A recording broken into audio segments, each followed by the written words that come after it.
வணக்கம், என் பேர் பிரபாகர்.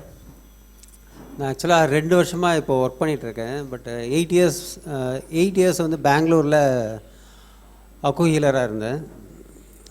நான் வந்து ஆக்சுவலாக மெடிடேஷன் இதெல்லாம் எனக்கு நானே வந்து எக்ஸ்பெரிமெண்ட் பண்ணிகிட்டு இருப்பேன். என்ன பண்ணலாம், என்னோடய எனர்ஜி எப்படி இன்க்ரீஸ் பண்ணலாம் அப்படின்னு சொல்லி பண்ணிகிட்டே இருப்பேன். அப்படி பண்ணது தான் இந்த கூர்நோக்கு பார்வை. இதெல்லாம் இங்கே நீங்கள் சேர்ந்தீங்கன்னா உங்களுக்கு தெரியும். நிறைய டெக்னிக் சொல்லி கொடுத்துருக்காரு. இது நானே தானாக பண்ணியிருக்கேன்.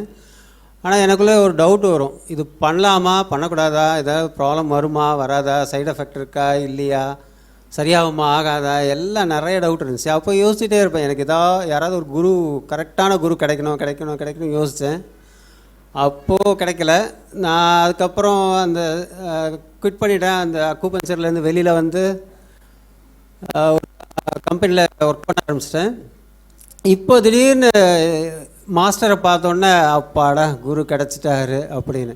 இப்போ நான் என்னென்னலாம் டவுட் வச்சுருந்தேன் நான் எல்லாமே கிளியர் ஆகிடுச்சு. இன்னொன்று ஆக்சுவலாக 3:30 எழுந்திரிச்சு நான் மெடிடேஷன் பண்ணுவேன்.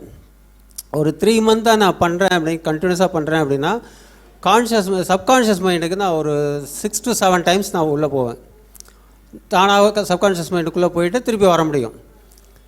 இந்த டெக்னிக்கு வந்து மாஸ்டர் வந்து சும்மா ஜஸ்ட் லைக் தட்டுன்னு உடனே சொல்லி கொடுத்துட்டாரு. இதை வந்து சிம்பிளாக சொல்லி கொடுத்துட்டாரு. இப்போ டெய்லி நான் பண்ணிகிட்ருக்கேன். 3:30 எந்திரிக்கிறேன், 3:30 எந்திரிச்சு பண்ணுறேன் அப்படின்னா சப்கான்ஷியஸ் மைண்டுக்குள்ளே ஈஸியாக போயிடுறேன். அதே மாதிரி ஹீலிங் பவர் வந்து இப்போ இந்த சப்கான்ஷியஸ் மைண்ட் உள்ளே போகிறதுனால இது வந்து இன்னும் என்ஹான்ஸ் ஆகிருக்கு. எப்படின்னா நிறையா அப்ளை பண்ணிகிட்ருக்கேன். என்னோடய ஆஃபீஸ்லேயும் எனக்கு கொலீக்ஸ் எல்லாம் வந்திருக்காங்க. ஆஃபீஸ்லேயும் மீட்டிங்ஸு அட்டன் பண்ணும்போது இதெல்லாம் அப்ளை பண்ணிகிட்ருக்கேன்.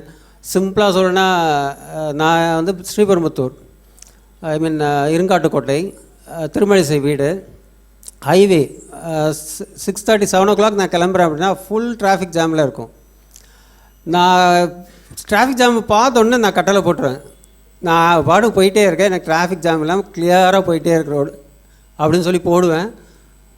எனக்கு மட்டும் அப்படி ஓப்பன் ஆகிட்டே இருக்கும், சிக்னலே விடாது.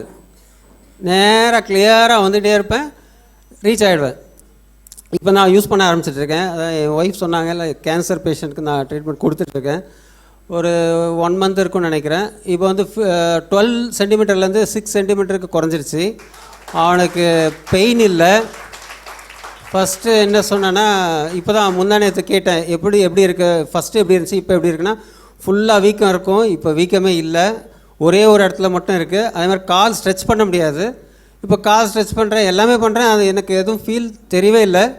டாக்டர் தான் சொல்கிறாங்க குறைஞ்சி தான் இருக்குது அப்படின்றாங்க. எனக்கு தெரிஞ்சு இல்லவே இல்லை அப்படின்னு சொல்லிட்டு இருக்காங்க. திருப்பி ஸோ அது இந்த கிளாஸ் வந்ததுக்கப்புறம் என்னோடய ஃபஸ்ட்டு பிக்கஸ்ட்டு சக்ஸஸாக அது இருக்குன்னு நான் நினச்சிட்ருக்கேன். அமைஞ்சிரும். நிறைய பேருக்கு இது இந்த